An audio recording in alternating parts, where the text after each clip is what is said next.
तो अच्छी हूँ और मैं आज एक गिफ्ट अनबॉक्सिंग करने वाली हूँ।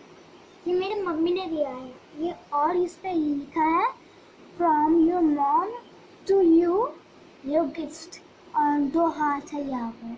तो चलो इसको अनबॉक्स करते हैं।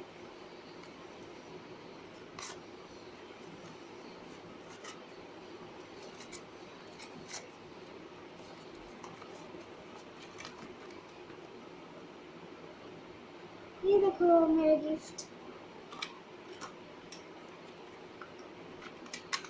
awesome, मुझे एक कार मिली है।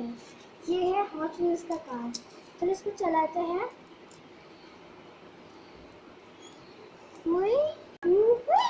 चला गया, चला गया। गाइस, अगर आपको मेरा वीडियो अच्छा लगा तो लाइक करना, शेयर करना और मुझे सब्सक्राइब भी करना। Bye bye.